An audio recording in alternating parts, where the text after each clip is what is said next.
The nation is using every weapon at its disposal to end COVID-19 and the pandemic that has claimed over 800,000 lives. But there is also another nagging epidemic in America that is not getting enough attention anymore, even though it's claiming more and more people every day.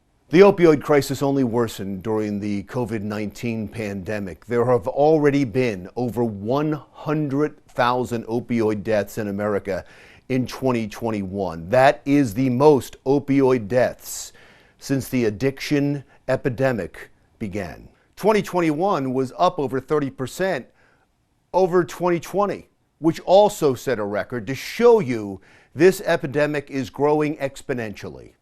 More than 760,000 Americans have died from an opioid overdose since 1999. A couple of years ago, there were a slew of laws enacted in states across America to deal with the opioid epidemic. The federal government spent billions and billions of dollars on new treatments and initiatives. The media attention was intense. There were headlines in newspapers across the country every single day.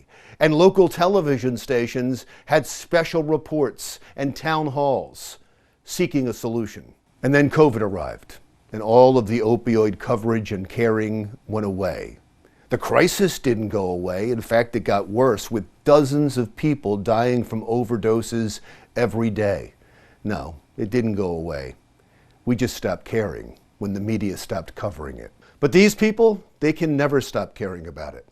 These are the mothers and fathers of the victims of the opioid crisis, and recently they went to Washington from across the country to demand justice. If this is the first time you're hearing about the protest in Washington, that's because it got very little media coverage. What also got very little coverage is that the Justice Department is facing increasing pressure and a deadline of next year to criminally prosecute the Sackler family for starting and profiting from the opioid crisis. In case you don't know who they are, the Sackler family is America's most hated family.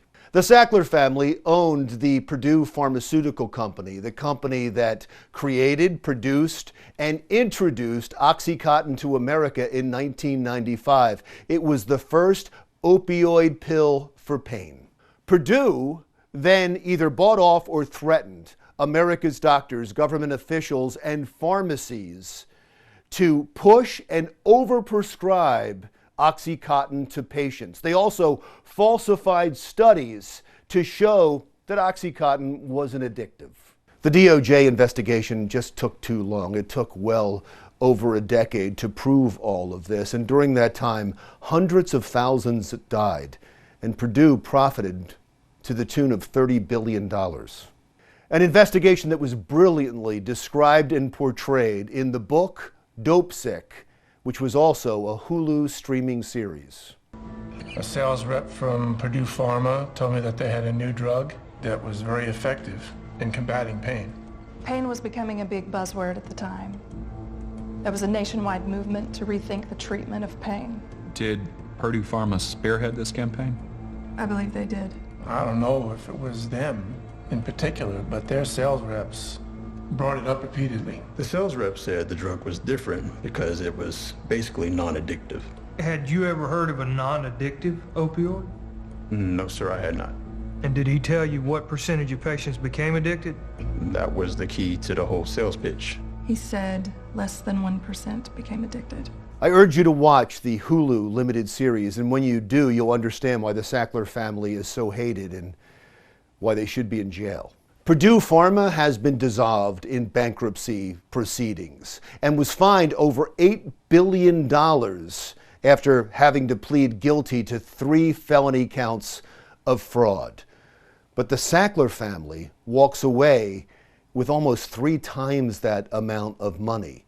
And most importantly, in negotiations, they got protection from any civil lawsuits. But they did not get protection from further criminal prosecution. And Beth Macy, the author of Dope Sick, thinks they should be in prison today.